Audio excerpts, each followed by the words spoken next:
All right, welcome everybody to this stream of Breaking Absolutes. If you haven't done so, please take the opportunity to follow or subscribe. It gives us a chance to bring you some of the artists like we're going to talk to today. Today, I am honored to have Casey Grillo with us. I think a lot of our followers and other music fans will know Casey for sure from Kamelot. And more recently, his work with Queensryche, and we're absolutely going to talk about those things. But in keeping with what we really try and do here, to dimensionalize musicians in the variety of ways they collaborate and are involved in other music efforts, we also talk about some of the other creative efforts that they are involved in, and expose everybody to the various ways that these musicians are making a living, expressing their art. And I'm excited because with Casey, I was very familiar with Casey, but I spent some time getting to know him better in preparation for this conversation.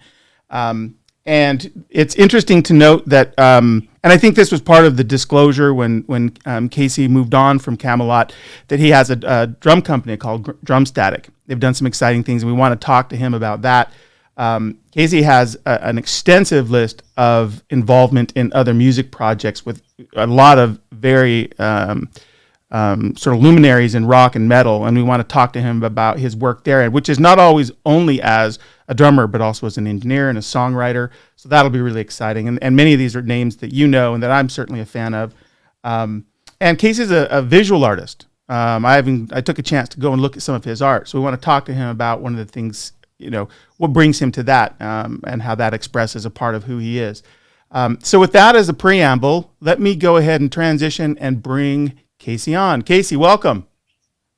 Hey, good to see you. Yeah, I appreciate you spending some time with us. This is really cool. Thank you. Thanks for having me. Yeah, for sure. And we're going to talk about all these things. And of course, we'll talk about Of Bird and Cage, which is a symphonic metal sort of album/game. You play this experience, and we want to get to that for sure. But there's a bunch of things I'd love to cover first if we can. And I don't want to go all the way back to your childhood, but there was a really interesting note I found when I was looking at a little bit of biographical information that said you have a couple of siblings who are both also drummers. Did I read that right? Yeah, my sister, actually it was my brother played drums first. Okay. He passed away a few years ago, but he's probably the big reason why I started playing drums. He bought me my first drum kit. We used to play together. We'd have them both set up in the same room and go at it. And then my sister started playing as well. She doesn't play anymore, but she still has a drum set. I think she has my brother's old drum set. But yeah, that's how it kind of all started. It's very drumming family. Yeah. My mom used to sit there and probably drive her crazy, but she said she loved it. So yeah. I guess all is good there. No, it's it's just really interesting. I don't know if there's something in the genes sometimes, but it's kind of cool that it was a family thing. Everybody kind of timekeepers. Yeah, absolutely. And clearly, it seems like you've had the most success there. And so, but before we get to more of your musical life, I actually wanted to start with your art. It goes under the moniker Works with an X. Is that accurate? Yeah, that's correct. Yeah. Yeah. Tell us a little bit about this. I mean, is this something you do as just another outlet? Is it something that you have ambition to sort of grow into a visual artist more? I started painting maybe a year and a half ago, maybe a couple of years ago. And it was what actually kind of got me started in was, we were playing Monsters of Rock cruise, and I saw Rick Allen's work on there. Oh yeah. And it inspired me, and I was like, wow, this is really cool. And I have a friend that's an artist. He lives across the street. He's a teacher and stuff. And I went to him. I said, hey, I kind of want to start getting into doing this, because it'd be neat. I have a lot of free time. I had more free time now than I ever expected, but back then I was like, when I get home, I kind of like to do things if I'm free, That's kind of how it started and I just started, watching videos on YouTube and just doing, a lot more landscaping. Now I'm getting into a little bit of other things, but but it's just kind of fun to actually dive into something different. When you're not playing drums, when there's not, it's always music going on. Sometimes you got to get away from it. Yeah. And that was kind of my reasoning of trying it out. And I tried it out. And I was like, wow. And I've done watercolor stuff, and oil and acrylic, but I like working with probably oil the best, but it takes so long to dry. So, well, I looked at the stuff I was able to find. It is landscape, but it's beautiful. I think you need to keep at it, man. I think it's really cool.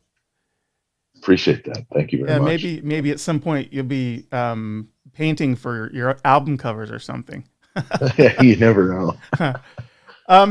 You also segueing a little bit into your music life, but you have a very substantive business with Drum Static. And I know that it was mentioned as it was one of the things that you thought you'd go spend a lot more time doing as you transitioned away from Kamelot. Tell us about Drum Static for people who aren't familiar. What you do there, and I'd be interested to hear artists that you may have done this for. I know there's tons, but it might be interesting to hear a few sparklers there. Yeah, I started probably, it's been about 10 years ago. I started Drum Static, and what ended up happening was I was making drum heads for myself, and then a friend of mine said, "Hey, why don't you, make some drum heads for us?" And he was doing drum clinics at a music store at Seminole Music here in Florida, so I started doing these clinics that he'd have come to town, and the first big one that I did was Ray Luzier from Korn. Oh, nice. And Ray, he's like, "Hey, man, I don't have anybody to make these drum heads for me. Could you make some heads for me?" Well, he just got the gig, just got the Korn gig. And I said, sure, I'd love to. And so that's kind of how that started. And then Kiss did something with Korn, like they did a show or something with them. And I got a call from the drum tech from Kiss, Paul, and he was like, "Hey, can you do some drum heads for us?" And they had an idea. I did this strange. I did like this thing with the Korn head. It actually reflected. It's almost like a stop sign where it reflects when light hits it. And Kiss saw that and they were like, "Hey, we got to have this." And I was like, "Okay, but you're Kiss. You like LEDs and fire and stuff." I go, "We can't really set the drum head on fire, but maybe we could do something with LEDs." So I did the first LED drum head that I had ever seen, most expensive drum head at that time ever made. And we ended up doing a bunch of those LED heads for Kiss. And actually, it's Eric Singer's birthday today too, so happy birthday to Eric. Wow, yeah. But yeah, so we did those, and I've done I believe 4 Super Bowls, one with Madonna, one with Justin Timberlake, the Red Hot Chili Peppers, and then the last one, not this last year, but or not this year, but last year, which was J-Lo and Shakira. So I've done a few of those, and Saturday Night Live, especially, you name the TV show, and I've probably, if they had music on it, I've probably done it, Yeah. Tons of different artists. I mean, there's so many. I can't name them all. Hell yeah was one. Yeah, there's so many metal guys, as long as with pop and every styles of music, and so it's been a fun trip with that, like getting to know. Even some of the artists are very, very kind and invite me and my wife out and to the show, and it's always been pretty cool. I mean, I've met some interesting rappers and rock stars. So, yeah. Yeah. Well, one of the things I looked at the site a little bit that I think is really cool is, in addition to working for these artists who are kind of at the top of the musical food chain, you talk to the potential consumer about, hey, look, we know what it's like to be a musician who is grinding just to make ends meet. So, we're not going to rake you over the coals. There's very affordable pricing for people who want to Yeah, absolutely. really up level the look of their drums without breaking the bank, which I think is really cool. Yeah, like a basic drum head, like a 22 inches, $75 plus shipping, and that's pretty much, now if you got into the LED stuff, I do video heads now too. Those are, oh my gosh, really? Those you might, oh yeah, yeah. Well, I had actually did some for Justin Timberlake for the Super Bowl, and they ended up they did a different route on the whole staging. So the first time we had ever used them was with Queensryche, and that was pretty cool. Just having those LED heads, the video, it's amazing, So, but those are probably the most expensive heads ever made now, after the Kiss heads. So, yeah, that's so very cool. Somehow I've missed that, but I will immediately go to YouTube and find those videos. I'm sure they're out there. Yeah, they're out there. Yeah. Oh yeah, they're out there. That's really cool, man. It's really fun to hear the innovation end of it too, where you're taking something that's part of your craft, but a whole new angle. Yeah, I've always tried to make things totally different, like even at the start with the corn head, trying to do the reflective stuff and, just try to make it as unique. It's almost like trying to reinvent a part of the drum head, and do these things. So far, I've been really lucky. I've had a good team of guys to help me out with it and, help build it and help, think about how we could do this. How will this work? The Kiss head was a nightmare. We actually did catch some drum heads on fire. So. Oh, wow. But, that's pretty metal. Yeah. I mean, they asked for the brightest lights they could get, the LEDs, and we got them. And if you turn them all the way up, they'll melt the drum heads. Oh, wow. So. But, yeah. So. Well, that's really cool, man. We'll just pause there to tell everybody, like, if you're in a band or a drummer, you should check out Drum Static next time you want some customization. I did look at some of the designs on the front page, and it's really cool. And in fact, I think it even offers the opportunity to help ideate on design. Is that right? Yeah, absolutely. Like logo design and stuff. Yeah. Yep. For sure. Okay. Hey, let's kind of transition into your musical life a little bit, but I want to start not with the obvious. I want to start with your collaborations. And I hope I pronounced this correctly, but you were part of a group called Alma. Yep, Alma. Yep. I said that right? With Edu. Yeah. Yep. And for folks who aren't familiar with this, like, it's got a hell of a lineup. Like, folks from Nightwish and Stradivarius, I mean, it's kind of almost like a super group. I was just interested in a little bit of the backstory on how you came to participate in that effort.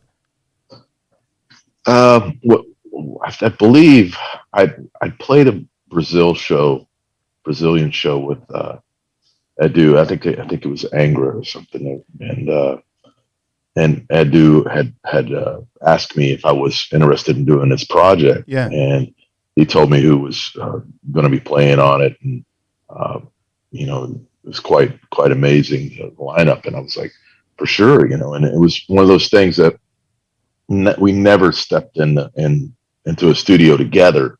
It was always, the way records are made now are totally different than back in the day when everybody was together, But so I didn't really get to see Lowry or any of the other guys in the studio, but it was it's one of those great projects that I'm proud of. It's been quite some time ago, and they've done another version of that. They had another drummer, and I think I'd gotten busy, and he wanted to make a real band with it and actually do shows and stuff. And for me, that was hard to do. At that time, I was with Kamelot, because we had toured quite a bit. So, but that's a great project. I mean, that first record was always something special, Yeah, great songs. I listened to a few tracks off it. It's one of those gems that I think maybe is lesser known, at least domestically. It's a great record. Very cool. Yeah, and we'll talk more about this, but you've been such a working musician. finding time for. We don't even have time to go through all of the collaborative efforts you've been in, but I just wanted to mention a few. The other one I wanted to talk about, well, there's actually a couple, but is called the Consortium Project. And Consortium, yeah. Sorry, Consortium. Yeah. As I was kind of like reading through about this, one of the things that was really, kind of popped for me is, you were not only behind the drum kit for some of this, you were actually in the production end doing engineering, as well as, I believe, co-writing on some tracks. Is that accurate? Yeah, I don't know if I really co-wrote on much of. I don't remember if I ever even got a thing on that, but probably did. Changing something on the record, but yeah, on the I believe it's the very first one. Yeah, Ian Perry, which was a singer, and he actually created that whole thing. He came over, and we just met each other after a tour. We were on the road he was with Elegy, and he said, "Hey, I want to come over." I said, "Hey, I have a studio," and we did some drums there. Dirk, the drummer that did some of on the record, he played some drum parts and we recorded it. So we did some writing and stuff there too as well. But yeah, I mean that there's a few of those records I did with Ian actually. Yeah. Some of them I played all the drum parts, and I believe the ones that I played the drum parts on, I recorded in my studio. So that's where the engineering part gets a handle on it. I did some vocals I recorded Ian's vocals in the studio as well. But yeah, I mean that's a great project too. I believe he just re-released some stuff not too long ago. So. Yeah, there were a number of records from the project, but it's another one of those, and it could just be kind of my own sort of musical circles I run in, but I wasn't really very aware of. So I wanted to make sure we talk about it because on the one hand, it's great music. On the other hand, I think it kind of speaks to a larger point, Casey, about you as a player, that some of these really, really, established artists want to have you involved. I think you're in a very small set of drummers that are on a short list for if we need to do something really cool, and we need a lot of technique and soul, we need Casey's in that mix. And that just became evident to me as I was looking back at your resume. I appreciate that. Yeah. I mean, for me, I play every kind of music that I can. Yeah. So if something comes in and it's like, hey, it's at a jazz gig and you got to play brushes all night. I'm like, okay, I'll do it. And so to be able to go, back and forth from a heavy metal gig or a really hard hitting gig to something super light, it's always been, I've always been into doing stuff like that. It's a challenge, but it's to do it is not easy. And I really pride myself in being able to do that, So. Yeah. Yeah, that's really cool. I didn't come across any recordings of some of the other stylings, but I'll have to go look. Yeah, there's not much out there. I usually get it's mostly all metal. Yeah, you get known for something. Yeah. Yeah, but I do I do some local gigs that are both pop and every kind of music you can think of, jazz, rock, to country.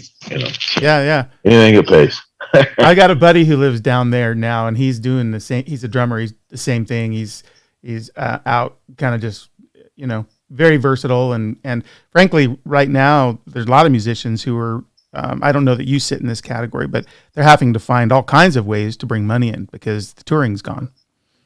Yeah, I mean it just all stopped. Everything just one day. In March, it was gone. Yeah.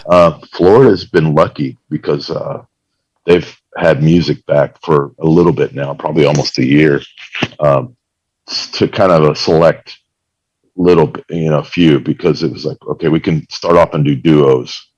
And they didn't want full bands at first because it brought too many people in. You couldn't dance, stuff like that. So I was lucky enough to go out and play a couple duo gigs with a buddy of mine up, have a little drum kit and he'd play acoustic. And again, play quietly, because it was usually outside because they were social distancing. Yeah. And but now it's it's starting to open up more and more. But yeah, a lot of my friends and drumming music, musicians around here, they were hit pretty hard. Um, I even tried. I did some. I raised some money for some and try to spread that around a little bit. During the real hard parts. The 6 months to a year into it, it was getting bad. I could see people, even like bartenders and stuff like that, that were struggling. No work. So yeah, yeah. I saw something about that. I think you had sort of appealed to one of the Recording Academy or one of the bona fide music organizations, and there just wasn't any money to be had. So you kind of bootstrapped it on your own. Yeah, I just went out and did like a or not a GoFundMe, but just raise some money here and there. But it was good. It was good to help out some longtime friends and people that I didn't even know.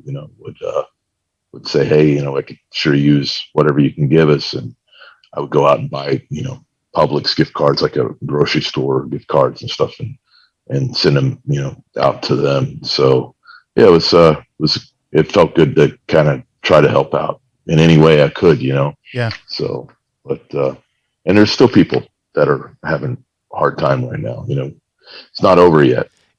That's right. I know that there's some planning in certain areas for festivals and tours later in the year, and I think it's all hopeful. I think it's fragile enough. You don't know if a shoe's gonna drop and nobody's gonna get to go out on tour. Exactly. Yeah. Yep. It could happen. Like we found out, it can happen like that. It's over. Yeah. So. Well, let's talk a little bit more just about a couple of other things that I want to bring people's attention to. You did you were part of an Iron Maiden tribute, which is really cool. Are you a Maiden fan or? Yeah, sure. Yeah. But you also did some work with John Oliva's Pain Festival. Did I read that right? Did you perform with his Pain group? Yeah, I did. I did a track. You know what? It was some snare drum stuff that I did. Okay. It was like a marching segment on a record. And I've known John Oliva for a lot of years. He's a Tampa musician. Yeah. And so it was basically just I did this whole. I can't even remember how many snare drums I recorded. Probably 15, 20, something. Another thing I engineered in my studio. But I would play it on that, just little parts here and there, and the Iron Maiden thing was cool. That was an Ian Perry thing from the consortium as well. Oh, nice. I've always loved Iron Maiden. We've done a few shows with them with Kamelot. We'd opened up for them a few times, and amazing to go to another country and be in a stadium and it's full of just amazing, crazy fans for our music, so yeah. But yeah, always been a big fan of those guys too as well. I saw some pretty cool shots from your drum riser at some of those, looking at a sea of people. That must be a thrill. It is. It's pretty amazing. Yeah. Last one I want to mention is you played on a couple of tracks on Damage Control with Jeff Scott Soto. I don't know if there's a connection there. I know Jeff sings with TSO, which I think has some headquarters down there in Florida. Yeah. Jeff and I go back quite a ways. He's been a good friend for a lot of years, and he got with me. I've done probably. It's maybe at least two different records, a couple of songs here and there. Yeah. He's got a drummer that he always uses, which is an amazing drummer. But so he asked me to do a couple songs, and was like, yeah, I mean, Jeff's like one of my favorite singers. So I'm like, yeah, I mean, he sang in Journey, Yeah, that's right. With Dean Castronova playing drums, and so. yeah, I mean, I've always been a big fan of Jeff. Back from the movie that he sang on too as well, Rockstar, Yeah, that's right, whatever, Rockstar. Mark Wahlberg. Yeah, Mark Wahlberg thing. But I mean, I didn't even know him then, but I was like, who is this guy? Who's singing this part? But so that was really cool. Same thing. Just did it in my studio. Did the drums in my studio. Uh, and but every time if I'm in California or I've met up with Jeff in some crazy places. Some different countries as well. Like he'll be on tour and I'll be on tour. Or if TSO comes into town, I'll go out and see him, take him out to lunch or whatever. Yeah. But he's one of my favorite people. He's just a great person to work with and an amazing singer. So yeah, for sure. He's got. I've seen TSO in concert many times, and they usually give him Tommy Farise's tunes because he can really just give it the soul it needs. Yeah. So that's cool. And the reason I kind of go down memory lane here a little bit is I just want folks to see like the diversity of players and ways that you've contributed and participated with, just some of the best and brightest in the genre. Before we get to, the things that probably made you kind of a name for a lot of the fans. So let's talk a little bit about Kamelot.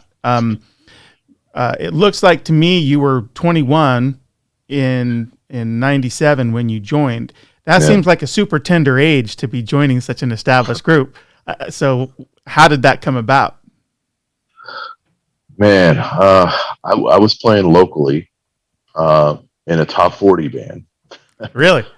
playing like Madonna and all this other, just top 40 songs. And I was playing at a place called Harpo's here in Tampa. And I got approached by the bass player.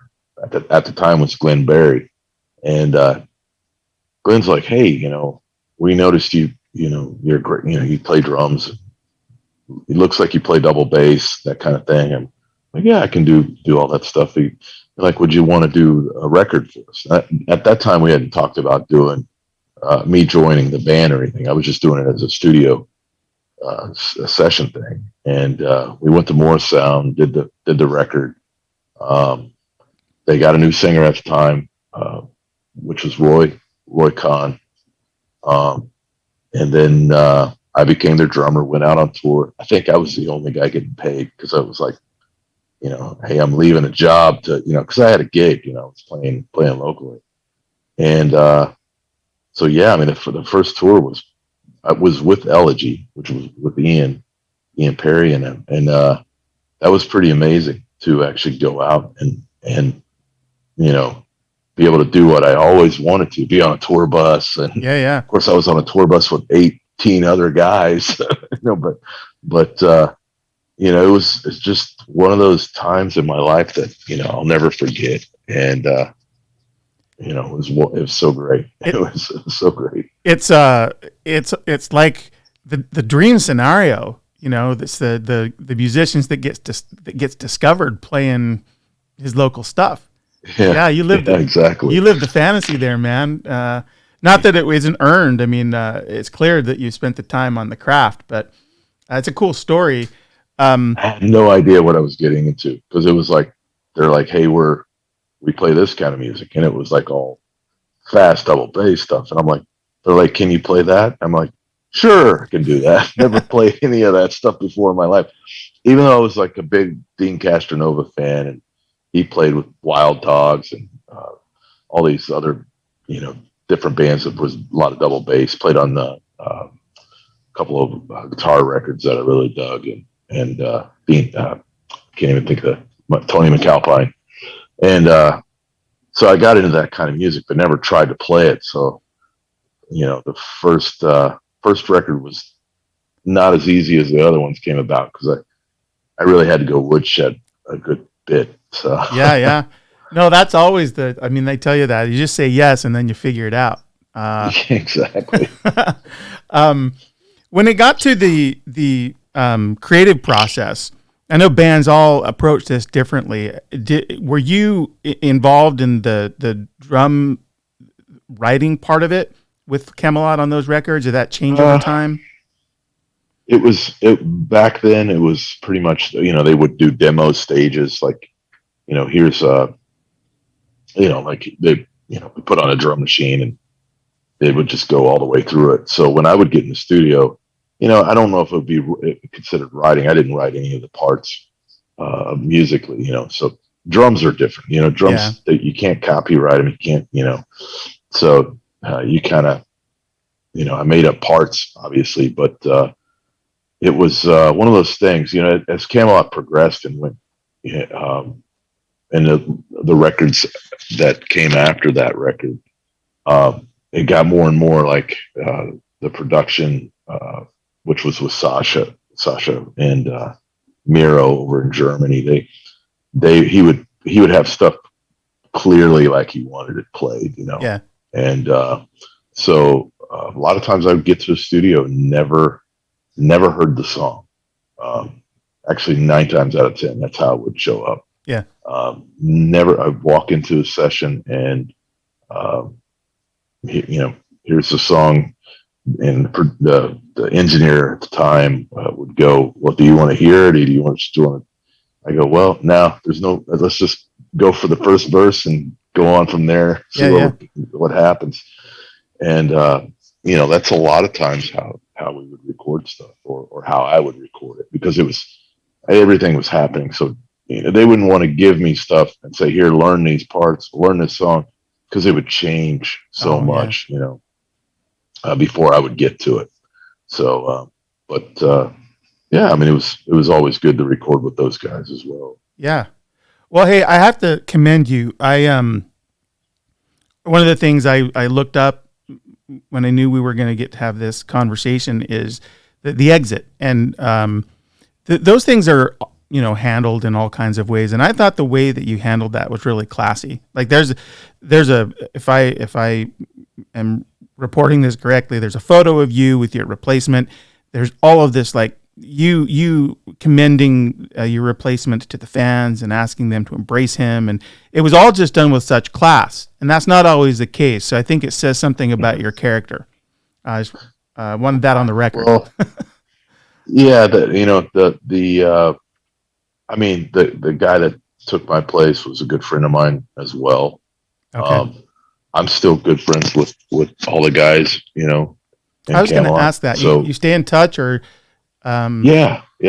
I just talked to Sean Tibbetts like maybe 2 days ago. He called me. He was driving. He's like, "Hey, I just want to call and talk while I'm driving." So I mean, those guys are. I mean, I spent a lot with Thomas. Was 20 years I was in that band. Yeah. So Oliver came in a little bit later, and then Sean rejoined. He was one of the original members. And then with Tommy, the new singer, and which is, that's been 10 years ago that he joined the band. But even Roy, I still talk to Con.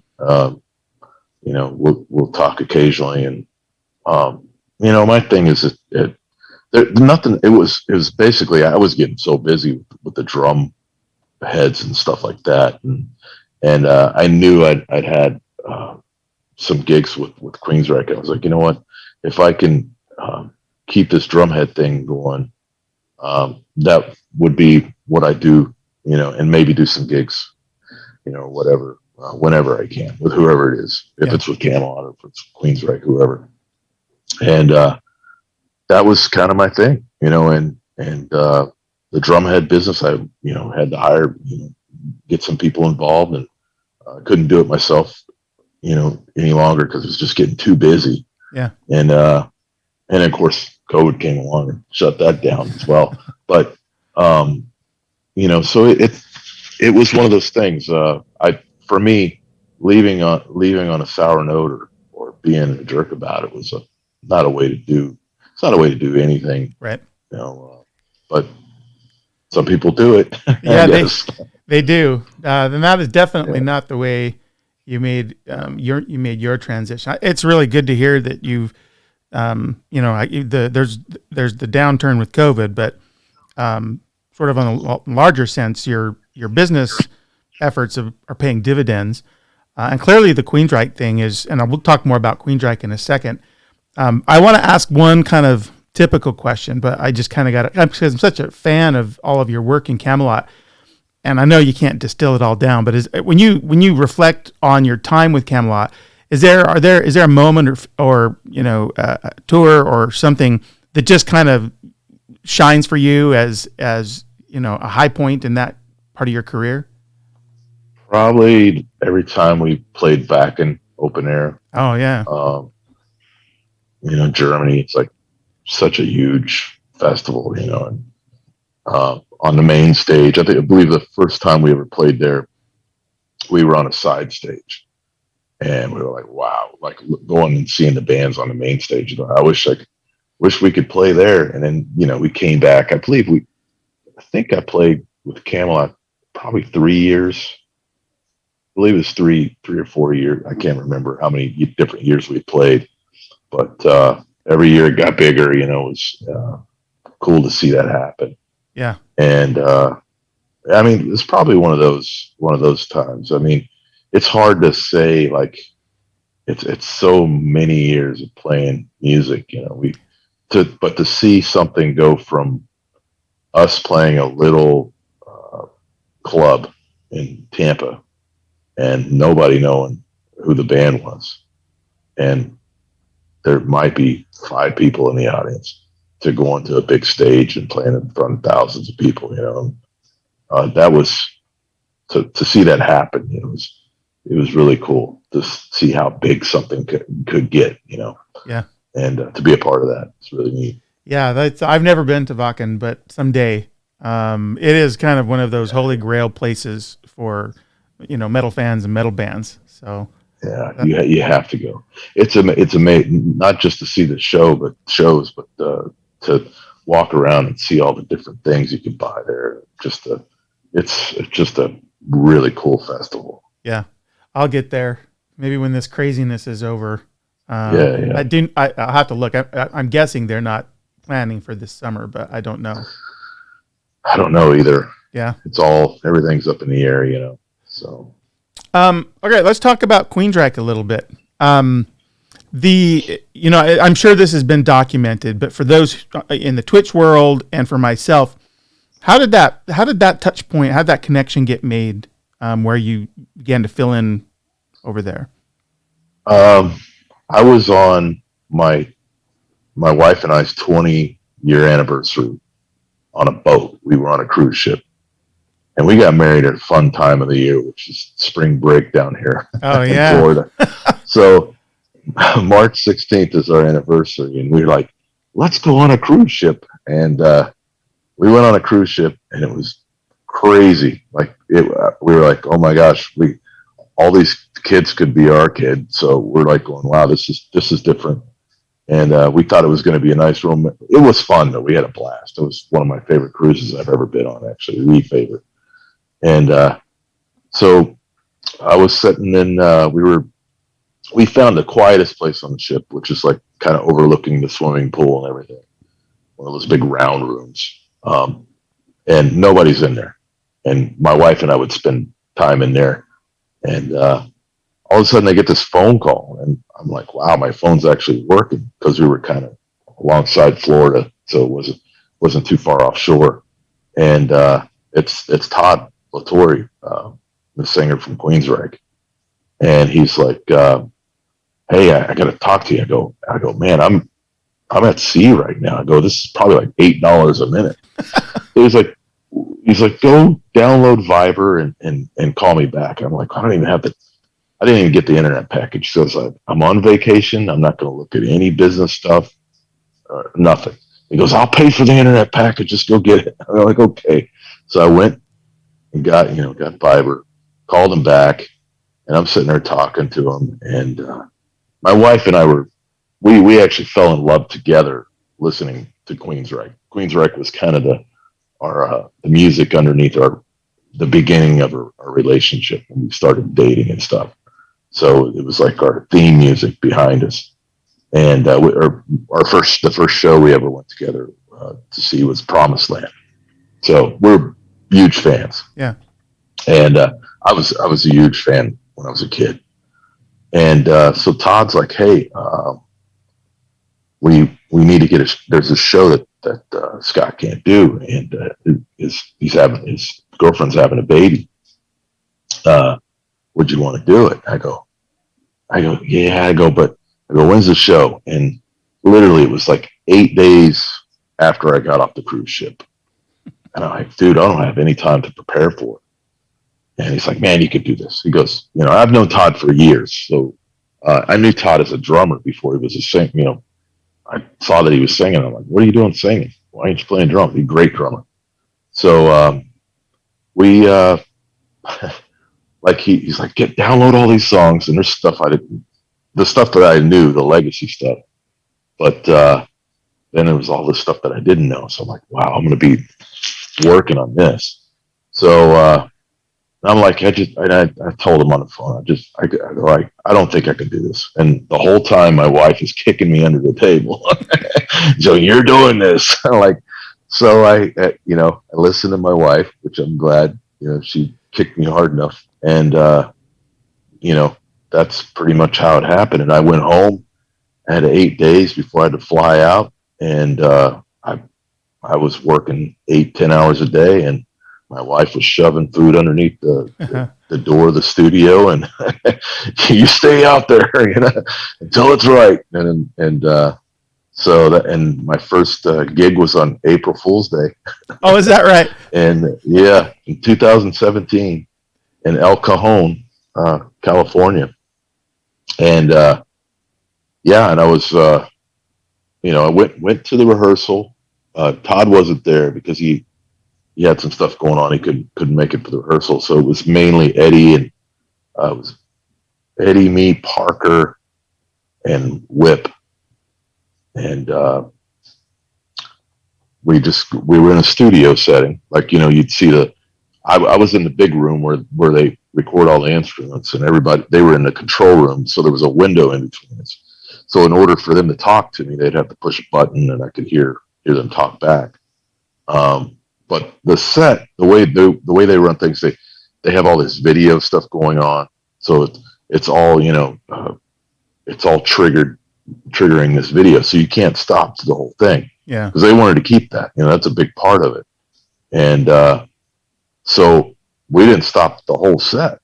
And I had no idea, I was like, oh man, only had this long, and I'm thinking everything sucks because, it's so hard to do this so quick, and write.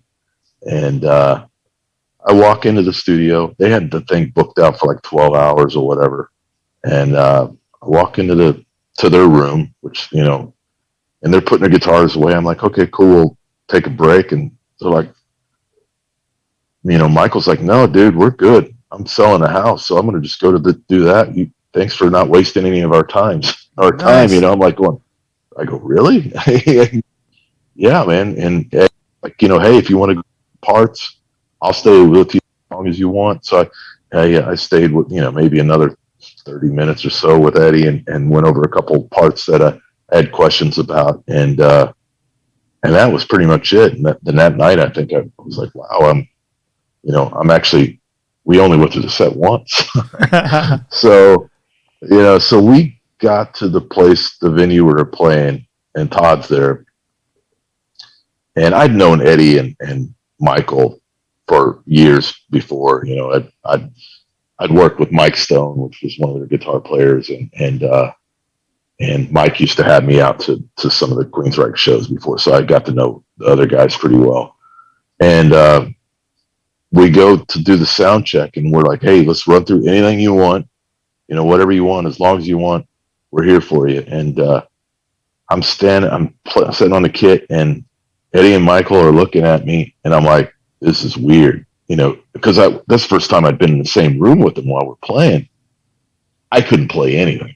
I was like, and we stop, and Eddie goes, it's going to be okay. And I go, you guys just can't look at me. Turn around. I go, you're messing me up. I'm used to being on that other side watching you, and like I can't do this. I go, don't look at me. You're gonna mess me up.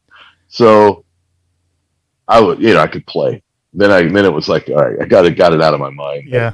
I just life was crazy. And halfway through the show, we're getting ready to do Mission, and there's a long intro with a big video thing that goes on. And I'm standing down from the kit, and Eddie and Michael and the guys, they come back behind the scrims, and they're tuning in their guitars and doing stuff and joking around. Eddie's like a comedian, and Eddie looks at me, and all the guys we're all looking at each other, and Eddie looks at me and goes, and it really broke the ice. I was like sweating, and I was like going, yeah, you're okay. So that was it, and then and now Eddie and I, we bust each other all the time. That's hysterical. So the initial, going back real quick to the initial outreach, did you know Todd because you had played together before? You just live near each other in the music community? I live probably, I'm about 30 minutes from him. So yeah, it was basically because he was a drummer. He was a local guy that played drums, So, and I, like every now and then, like these, if I had needed somebody for a gig or something, he was one of those guys, So that's how I kind of knew him. And then he's played with Crimson Glory, and we had, Kamelot had, I known those guys too. We had toured not with Todd with Crimson Glory, but with Wade Black, who actually sang with Crimson. But I knew those guys as well. But it's mainly because he's a local guy, And I saw Todd at a TSO show. We went out and saw Jeff, and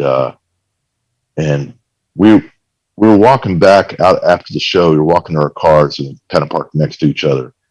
And Todd, I told Todd, I said, hey, if you guys ever, anything ever happens, you need a drummer, let me know. And I'd love to fill in, and like not too long after that, a few months, maybe a year later, that's when Todd, I get that call on the cruise ship. Yeah. And which I never thought would ever happen. Hey, I never thought I would still be sitting here 4 years later, but Yeah. So I was going to ask you this anyway, but knowing that you were such a fan already, I don't know if it still is, but was it surreal playing this music you loved as a part of it for these diehard fans? Man, it was, I can't even, that movie Rockstar, like we were talking about? Yeah. That was me. I felt like, and then they were like, hey, you want to do the meet and greet? I'm like, what do you mean? Like, people are going to take photos with us. I go, this is weird. And I probably smiled bigger in my life than that whole thing. Queensryche for me goes back to a point in my life where I had absolutely nothing, like living out of a car and stuff, and playing a tape that had been played, I played Operation Minecraft. I think I owned 3 different cassettes of that because they just start getting warbly after stretched so much, so that was, for me, even just playing getting on the other side of the stage with those guys was a dream, dream come true. After that, I was like, I'd done everything I wanted to do in life. And after that show, it was an amazing experience. I still remember the jitter, being so, because usually, I was with Kamelot. I was so, I'd been with that band so long, I could step on a stage with, a bunch of people and 10,000 people in front of us, and not get nervous, but I couldn't even do sound check with those guys. So, but it was amazing. Well, let's fast forward a bit then. So you guys, I feel like I've seen enough posts. You guys have been writing for the forthcoming record.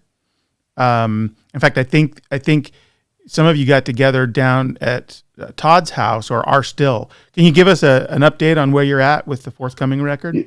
Yeah. So the guys have been coming down here. Actually, it was Michael would come down.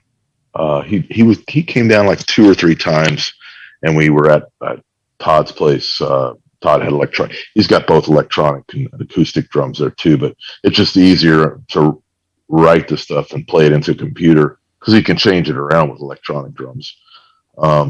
If they want to make a new part or something. Right.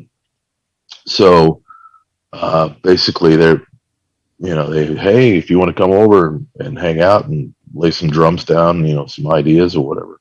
So I said absolutely. So we did that a couple, 3 times at Todd's, and then Eddie actually came down this last time a couple weeks ago, and we stayed at the old Hulk Hogan mansion. Is that right? And so now it's called Chateau Galinsky. Some friends of Todd owns it, and we actually set up there, and our producer Zeus and Michael, me and Eddie and Todd, we all got basically in one room of that gigantic house, if we could find it, and locked ourselves in there for a couple of weeks actually, and had some really great stuff come out. So it's exciting, and those guys are so fun to work with. Eddie's cooking all the time. He's a great chef, and he's it's never a dull moment with those guys around. So they're all fun to be around. Yeah. Is there any projected timing on the next record, or still too early? I'm sorry? Projected timing for the next record, or is it still too early? I think it's too early yet. Yeah, it's too early. I haven't seen any outline of what, when that's supposed to be done or anything. Yeah. So I've got one kind of question. This is just personal curiosity, but it's interesting to learn that when you started with Kamelot, maybe some of the skills that you ended up needing or wanting to use all the time were things you built muscle for, but you became like pretty well known for that drumming. I mean, it's very distinctive. I wonder, are you introducing any of that stylistically into the new record, or do you try and kind of keep the Queensryche, framework? Yeah, I try to keep the Queensryche framework, like, Okay. That the idea of that it's a sound, it's just For like sure. Kamelot had the sound with all the double bass stuff. In Queensryche, there's not a ton of double bass, it's mainly for accents or something, Yeah. So like in Kamelot, it would be fast stuff. The whole song would be, 170, 180 beats per minute, blaring Yeah. the whole time. So that's pretty much that's not the sound of a Queensryche thing. And I know that. And, obviously, because playing those stuff for the last 4 years, I don't want to, that wasn't the way to go about it. Sure. Because of being a fan too, I don't want it to. It needs to have that slot. It needs to have that sound. Yeah, that was my instinct, but I thought I'd ask. Well, I have to say, I think the fans have really embraced you. I hope that we get to see you continue to play with them for a while. I have a lot of respect for your career, even more so now after diving into so many of the other things you've done. Which brings us then to the last thing, which is releasing, I think within the next week or two on the Steam platform, which is a PC game that is kind of billed as a symphonic metal record. You can play a game to this recording, and you did the drums for this. It's called Of Bird and Cage. I wanted to ask you, have you, first of all, like, do you know very much about the game itself, like the gameplay experience? Have you played it or seen it? I haven't been able to play it. I have seen some video of it being played. I think they did a live show, and they played. They had a gamer playing the game as it was going on. It's actually going to be released May 20th. May 20th. Okay. On Steam. So wish for it on Steam. It's also going to be released separately from. You can buy just the soundtrack if you wanted to. Actually have prices on that too. Yeah. Soundtrack is just $7.99.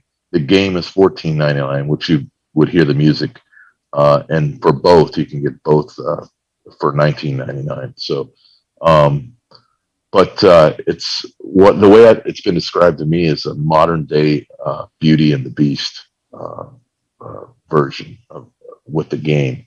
The music is pretty epic though.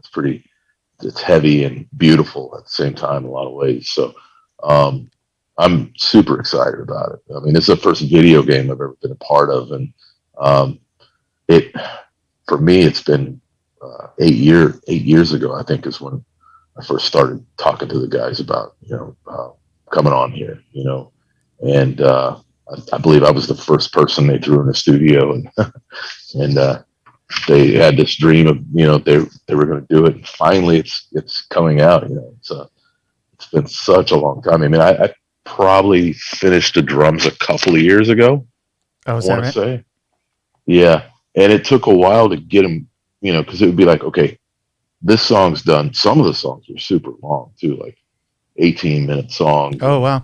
yeah, so because you got to think you're playing it's a 2-hour game, so Yeah. and I believe there's 18 songs on there, and it's it, it's super cool though. The music, and I've seen some video and some of the trailers too, and I can't wait to play it. I haven't played much games since my kids left the house, so Yeah. but Now you have a chance. yeah, now I got, and one of our actually one of our techs vendor, he's a big gamer, and the Queensryche tech, and so he's anxious to see it too. But I've seen some of the trailers, and it's gorgeous. It reminds me of an old game, Alan Wake, a little bit in that it's really narratively driven, and it's a little bit dark. I think the main character is a drug addict, and she's got this sort of captor, to your Beauty and the Beast point. And the music goes from being really aggressive, at least in the trailers I've seen, to like really atmospheric. Like the epic's a great way to describe it because it's been beautifully married to the narrative, which is really, really cool. I'm blanking on the composer's name, but I was looking at his website, and he's done a bunch of video game scoring. So this is his wheelhouse. It's Arnold or yeah. In fact, he's got a page. Yeah. Go ahead. Sorry, go ahead. Well, he's got a page on his website where he actually has enumerated the different sort of feelings like anger, joy, and how they sound or could sound. So you can tell he thinks about the way to represent, the emotions with music. Yeah, working with him was an absolute joy, and he would send the stuff that he really wanted to focus on the way he had these drums done on the record, which was good. That's the way it should be, because he had this whole in his mind how everything sounded when it was finished, and there's so many styles that on that record playing wise, like thrash to just a regular solid rock beat to soft, to just like a lot of different styles of music, drumming. Yeah, you got perfect for you. It sounds like you got to sort of use all these different tools you've developed. Yep, yeah, definitely. So, and it was really neat to get with. I'd met him. It was actually my last show I did with Kamelot in Israel, and he came out to the show, and we talked about more. I think I'd already recorded some stuff at that point, because we recorded over years, because songs were just being developed and in the storyline and the whole. They were trying to put it together with the game and stuff, and so I mean. We finally got everything going, and I'm like, finally, this thing after 8 years, it's finally happening. I'm so excited for him and everybody that's been involved in it. Like some, Cobra Page, which is a good friend of mine. There's a lot of great players on it as well. I spoke So with Rude Jolie last week. yeah, he's a good guy too. Yeah, he was fun. I can't. He told me a story. I think it involved you, where you guys were kind of chatting. It was with one of the players, where good-naturedly he said that working with Arnold, he called him a demoaholic. Yeah, Yeah, he said, because he had a vision that he wanted to hit with the music. yeah. That's that we. Yeah, I mean, it's funny that he said that because I think we had saw each other. I think it was at Vacken. It was at a festival. It was at Vacken, yeah. And we talked about, he's like, hey, I'm finishing up the guitars, finally. I'm like, wow, okay. I did the drums, like just finished the last. I think I have one more song or something. So we, kind of went through that, yeah, it was, but Arnold had a vision, and that's, you can't, like you said, if he can hear what, visually something is like sad or happy or whatever. I mean, it's amazing, to be able to do that. That's what he did. That's what he did with his game. So I'm excited to play it. I spent several years at Xbox, and so I think it kind of is a good crossover for me. I wanted to ask on the recording end. It sounds like you've got a studio where you have done a lot of this work on these collaborative processes. Is that where you did the work for this as well? Yep. I've done. I did the work for that. I've done work for a good friend of mine. He passed away a couple of years ago. Was the drummer for Prince, and he came in here. He would record drum parts and stuff for Prince. So. Wow. So it's a small studio, but I've got some really cool old microphone preamps and, a bunch of nice gear, I kind of went to, I wanted it to be something that I could, use and, record great players or myself or me playing on bigger budget albums and stuff. So. Well, I mean, that's, it's been said many times, but that's one of the advantages of where we're at with the technology is, you don't need a big studio to capture big sound if you got the gear and the know-how. So a lot of it's performance. Like if it's a good performance, you can, you can only shine a penny so much on sound wise, but the performance has got to be good. So I wish I had a bigger room. But it always wish for a lot of things. Yeah. In the studio, I wish it was a bigger room, but that's all I can say. Hey, one quick question. When you did made me think, when you got together that first time to run the set with Queensryche, where was that? Was that down there in Tampa someplace or?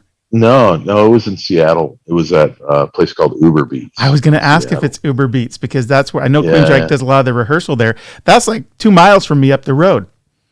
Okay, so you're in Seattle. Yeah. Cool. Yeah, it's the guy who owns and runs that, Jesse Smith. He's also a great guy. I love him. Yeah, great guy, great drummer. I love Jesse. Good friend. Yeah, I saw him. Sorry, go ahead. I'll be there next week actually. Oh, is that right? Not Uber Beats, but I'll be. Yeah, we have a show on the 21st in Idaho. Okay. So we haven't done the set in a while, so I guess we're going to go through it a couple times. So you're coming here to rehearse, and then you'll kind of travel over to Idaho for the show. Yeah. That's cool. So are you going to be up at Uber Beats again? No, not this time. Okay. Unfortunately, but hopefully I get to see Jesse and the gang. Yeah. But that's a tight knit community. I guess it is kind of everywhere, but that's cool. That's cool to know that that's where I could visualize where you were when you said that. That's why I wanted to ask. Yeah. I was in the big playing room. You know the Uber Beats. I do. Yeah, I've been there. Like a drummer that I work with a lot has a room there that he teaches and practices and records. And so I've been up there many times. So man, it's been really good talking to you. I want to leave you to your day, but before we go, I want to be sure everybody knows where they can connect with you. Like, Is it your website? Is that the best kind of entryway to all things Casey Grillo? Or there's a website. I mean, you can. Usually, it's like people email me through art, about art or whatever if they want something done. Facebook, I have a page. I have an artist page as well, and Instagram. I believe it's all just at Casey J Grillo on Instagram, and my Facebook is drummer Casey Grillo, and then I have a personal page, but I think it's all full up. Yeah. So yeah, they do. Well, that's good. We'll direct folks. We'll include a link over to where people can kind of get in touch with you, and then we'll look forward to seeing you out on the road when things start breaking up. It sounds like Queensryche's already starting to schedule shows, which is cool. Yeah, hopefully, hopefully it just keeps going on. Stuff starts opening up and everybody can get out there and play. Yeah. Well, man, it's really good to talk to you. I'm so impressed with the career you've had, the diversity and the various creative outlets, and I wanted a chance to talk about not just a Bird and Cage, which is really cool, and folks should check that game out, but kind of everything that you've done. And here's one last question I like to ask, and that's, you've done so many different things, but is there a creative mountain you've yet to climb? Like, is there something that you want to try when time permits? There's not. You're doing all the things you want to do. That's cool. Pretty much. I mean, I would, if I would been busy, if you had asked me this a year and a half ago, I would have said, I want to take some time off because it's been busy, but now it's like, I want to get back to work. Yeah. I would probably want to do a jazz record one day, like a pop jazz type thing, different style of drumming, maybe a Latinish type thing. That would be super cool. Yeah, man. I haven't done anything. I mean, I've played that type of music, but it's never been really recorded. So something like that would be kind of cool to do, but that's a hard question. I'd have to think. It's a big question. Yeah. But that's a good answer, man. That's I would love to see you do that. So I hope maybe that things conspire to bring that together. That would be fun to hear. Yeah, it would be great. Yeah, I'm not jumping out of an airplane, any good airplanes, anytime soon. I don't want to do anything like that. I'm not like I'm going to climb this mountain or do that. Yeah. Now I'm good. All right, Casey. Well, thanks for all the time. We'll make sure people know how to get a hold of you, and we'll look forward to seeing you out on the road. Appreciate it. Thank you very much. All right. Take care, man. Take care. See you.